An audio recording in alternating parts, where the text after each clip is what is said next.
The war had technically ended 2 years ago. But for people like Sergeant Daniel Mercer, wars didn't really end. They simply faded into quieter versions of themselves, patrol routes instead of battlefields, tense silences instead of explosions. Daniel stepped off the transport shuttle onto the dusty landing pad of Outpost Halcyon. The sky above the colony world of Asterin shimmered with pale violet clouds, the twin suns dipping toward the horizon. Asterin had once been a war zone between humanity and the alien race, known as the Volari. Now it was supposed to be neutral ground. Daniel adjusted the strap of his worn duffel bag. He'd been reassigned here as part of the Interstellar Peacekeeping Corps, a fancy title that mostly meant babysitting fragile truces. A handful of human soldiers waited near the landing pad, chatting idly. But Daniel's attention drifted past them. Across the compound stood a second group, Volari. Even after years of seeing them during the war, the sight still made his brain pause. They were tall, almost 7 feet, slender and graceful, with pale blue skin that shimmered faintly in the sunlight.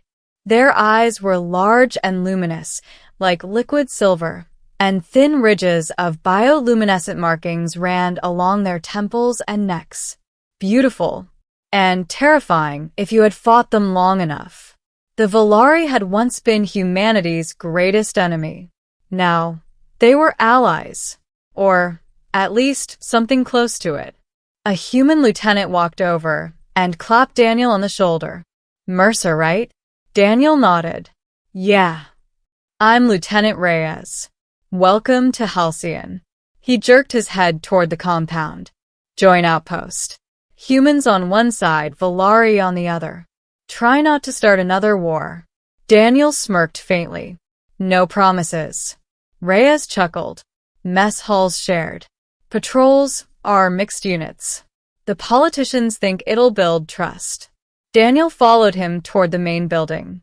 As they entered the compound, several Volari glanced their way. Most looked curious. A few looked wary. One looked nervous. She stood near a supply crate, holding a datapad. Her posture was stiff, as if she wished she could disappear. She was Volari like the others, but slightly smaller, maybe 6.5 feet. Her bioluminescent markings glowed a soft teal along her cheekbones. When her eyes met Daniel's for a moment, she quickly looked down. Reyes noticed. "That's Lyris," he said casually. "Who?" "The Volari medic." Daniel glanced back at her. "She looks like she'd rather be anywhere else." Reyes shrugged. "Most of them do when humans show up." The first week passed quietly. Daniel joined patrols along the nearby forest perimeter, escorting supply convoys and monitoring old battlefield zones that still contained unexploded technology. The Volari soldiers were professional, efficient, silent. They spoke when necessary, but rarely more. Daniel didn't blame them. He remembered the war. He remembered what both sides had done. Still, one Volari caught his attention more than the others. Lyris. She worked in the medical wing of the outpost, treating both human and Volari personnel. Daniel first met her properly after a patrol accident.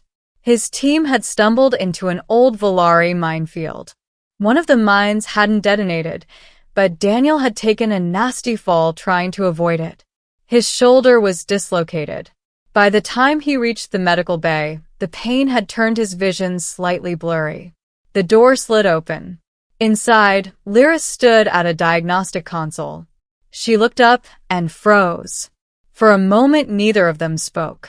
Then Daniel winced and held his arm. I think this thing's out of place." Her eyes widened slightly. "Oh." She hurried forward. "Please sit."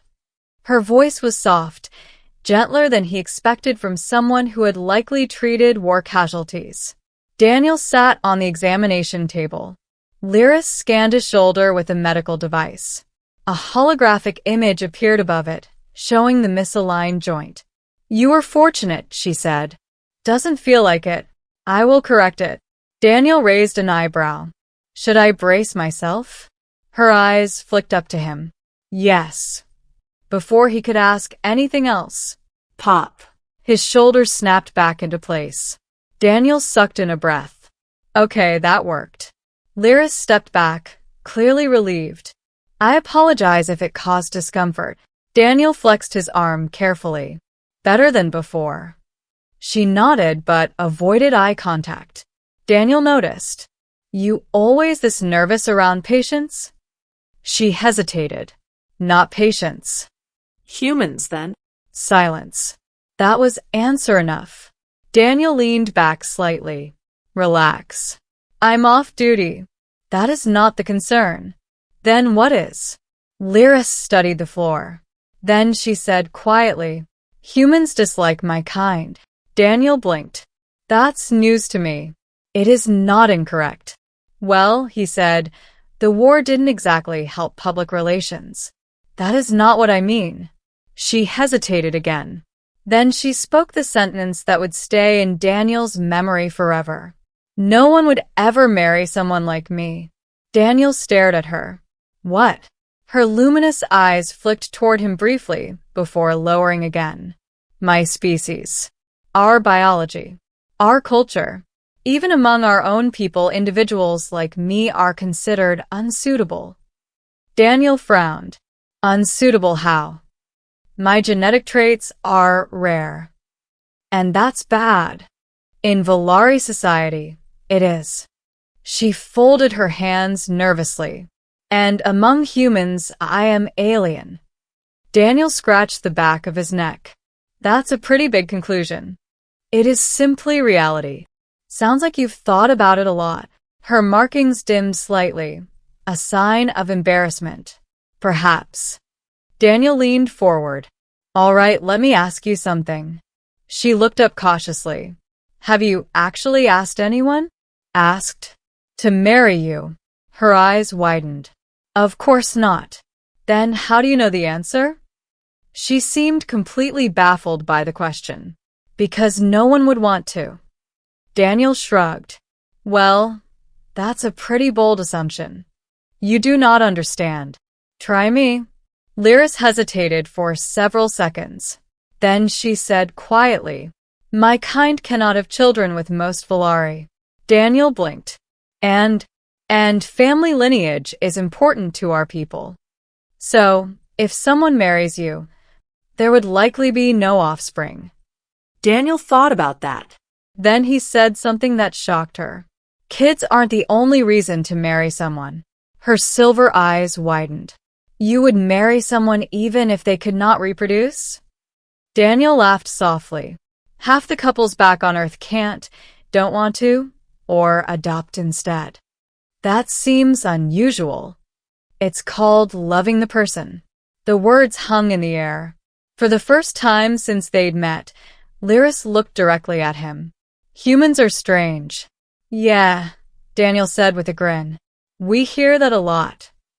Over the next few weeks, Daniel found himself visiting the medical wing more often than necessary.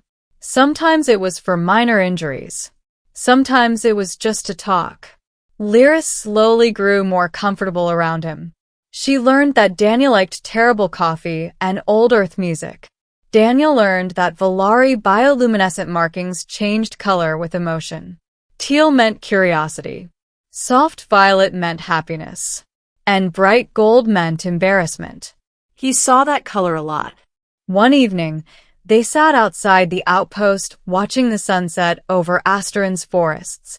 The sky glowed with deep purple clouds. Lyris spoke quietly. Your species adapts quickly. Daniel shrugged. We've had practice. She studied him. Why are you kind to me? Why wouldn't I be? Because I am Volari. You're also the person who fixed my shoulder. That was my duty.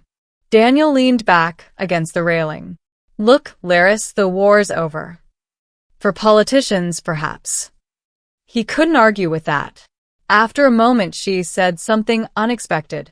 My people believe humans are reckless. That's fair. But also brave. Daniel smirked. Flattery. Observation. She hesitated. Humans also do something unusual. What's that? They choose things that make no logical sense. Daniel laughed. Yeah, that definitely sounds like us. Lyris looked at him thoughtfully, such as forming bonds with those who are different. He tilted his head. You saying you're different? Yes. Well, so am I. That made her glow faintly violet. 3 months later, everything changed. A distress signal came from a nearby mining settlement. Pirates. Not Volari. Not human. A rogue species that preyed on border colonies. Daniel's unit deployed immediately. But during the evacuation, things went wrong. Explosions ripped through the mining tunnels. Daniel helped guide civilians to the transport ships. Then he heard shouting behind him. One of the tunnels had collapsed, and Lyris was inside. She had come with the medical team. Without thinking, Daniel ran back into the mine. Smoke filled the air. Debris blocked most of the tunnel. He found her trapped beneath a fallen support beam. Her leg was pinned. You came back, she whispered in shock. Yeah, well, Daniel said, straining against the beam. Seemed rude not to. With a final effort, he lifted it enough for her to slide free. They stumbled toward the exit together. Just as another explosion shook the tunnel, they barely made it out before the entrance collapsed behind them. Outside, rescue teams rushed forward. Lyris clung to Daniel's arm. Her markings glowed bright gold. You risked your life. He shrugged. You have done the same. Yes, she admitted. But that is because I care for patients. Daniel gave her a sideways look. And I care about friends. She stared at him. Friends. Yeah. For a moment, neither of them spoke. Then she said softly, in Volari culture, risking one's life carries deep meaning. Daniel scratched his neck. Humans do dumb stuff like that all the time. Her eyes softened. Perhaps. Weeks later, the outpost held a joint celebration. The pirate threat had been eliminated. Humans and Volari gathered together in the mess hall. Music played. Drinks flowed. Daniel leaned against the wall with a cup of something suspiciously purple. Lyris stood nearby. She looked nervous again. What's wrong? He asked. She hesitated. Do you remember what I once told you? Which part? That no one would ever marry someone like me. Yeah. She looked down. I still believe it. Daniel sighed. You're stubborn. Realistic. He studied her for a moment. Then he said calmly, you know, if someone actually asked you, that theory might get tested. Her head snapped up. You are joking. Nope. Silence fell between them. Her markings flickered gold again. You would ask. Daniel shrugged casually. Hypothetically. She stared at him like he'd just rewritten the laws of physics. Why? He smiled. Because I like you. Her voice dropped to a whisper. Even though I am Volari? Especially because you're Lyris. She struggled for words. Humans truly are reckless. Daniel laughed. Yeah. Then he held out his hand. So, what do you say? Lyris looked at his hand. Then at his face. Slowly she took it. Her markings glowed a brilliant violet. And for the first time since Daniel had met her, she smiled. Maybe the galaxy still had a long way to go. But sometimes all it took to change everything was one impossible answer.